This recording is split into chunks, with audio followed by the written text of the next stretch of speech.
নমস্কার বন্ধুরা, সুপ্রিয়া কিচেনে আবার আপনাদের সবাইকে স্বাগত জানাই আরও একটা রেসিপিতে। আজকে বাড়িতে তেমন কিছু আয়োজন নেই, কী রান্না করবো ভেবেই পাচ্ছি না। তা বাড়িতে কটা ভেন্ডি আছে আর চিংড়ি মাছ আছে, তাই ভাবছি আজকে ভেন্ডি আর চিংড়ি মাছ দিয়ে অল্প কিছু মশলা দিয়ে রান্নাটা করব। তো আপনারা পুরো ভিডিওটা না কেটে প্রথমের থেকে শেষ পর্যন্ত দেখবেন, আপনাদের ভালো লাগবে। প্রথমে রান্নাঘরে গিয়ে আগে সবজিগুলো কেটে নেব। 2-3 বার জল দিয়ে ধুয়ে নেব।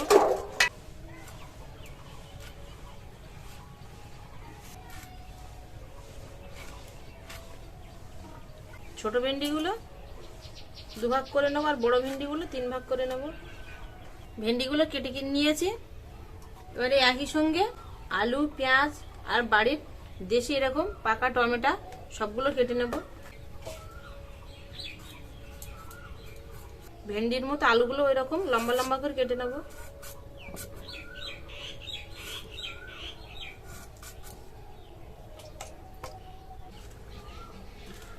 শুকনো লঙ্কা, জিরে আর 5-6টা গোলমরিচ আর আদা একসাথে বেটে নেব।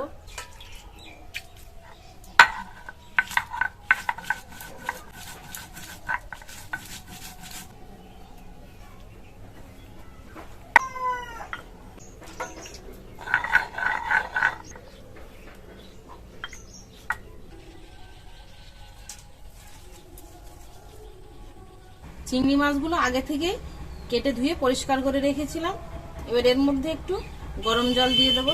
কড়া গরম হয়ে গেছে, দিয়ে দেবো জল, অল্প একটু লবণ দিয়ে দেবো আর দিয়ে দেবো হলুদ গুঁড়ো।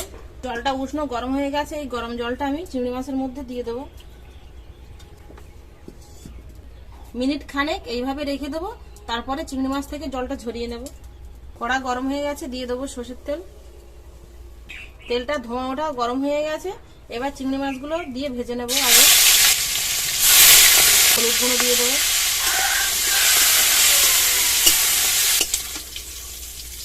চিংড়ি মাছগুলো এরকম লাল করে ভেজে নিয়েছি, এবার তুলে নেব।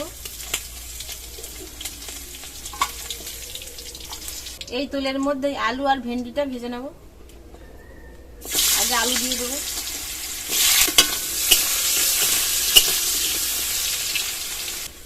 আলুটা আগে খানিকক্ষণ ঠিক এরকম করে ভেজে নিয়েছি হালকা। এবার এর মধ্যে ভেন্ডিগুলো দিয়ে ভেজে নেব।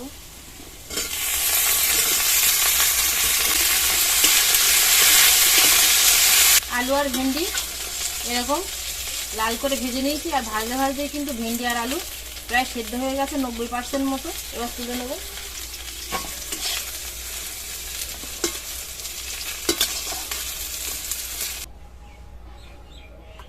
কড়াই আবারও সরষের তেল দিয়ে দিয়েছি। এবার এর মধ্যে গোটা জিরে আর শুকনো লঙ্কা দিয়ে দেবো। গোটা জিরে আর শুকনো লঙ্কার বেশ সুন্দর একটা গন্ধ ছাড়ছে। এবার এর মধ্যে পেঁয়াজ কুচি দিয়ে দেবো। পেঁয়াজটা এরকম লাল করে ভেজে নিয়েছি। এবার এর মধ্যে ভাজা চিংড়ি মাছগুলো দিয়ে দেবো। বেটে রাখা মশলা দিয়ে দেবো।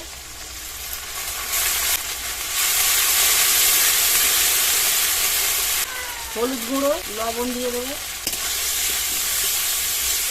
মশলাটা খানিকক্ষণ ভেজে নিয়েছি, মশলার মধ্যে থেকে তেল ছাড়তে শুরু করেছে। এবার এর মধ্যে টমেটো কুচি দিয়ে দেবো। মশলাটা ভালো মতো কষিয়ে নিয়েছি, মশলা থেকে তেল ছাড়ছে। এবার এর মধ্যে ভেজে রাখা ভেন্ডি আর আলু দিয়ে দেবো।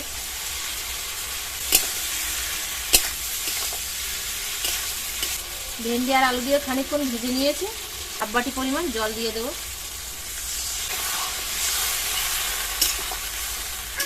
আলু দেখুন এমনি এরকম সেদ্ধ হয়ে আছে। মিনিট খানেকের জন্য চাপা দিয়ে রেখে দেবো।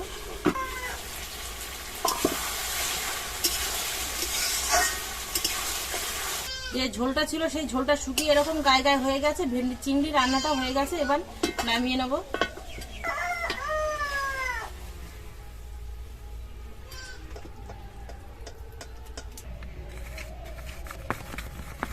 এই রান্নাটা আপনারা রুটি, ভাত সব কিছুর সঙ্গে কিন্তু খেতে পারবেন।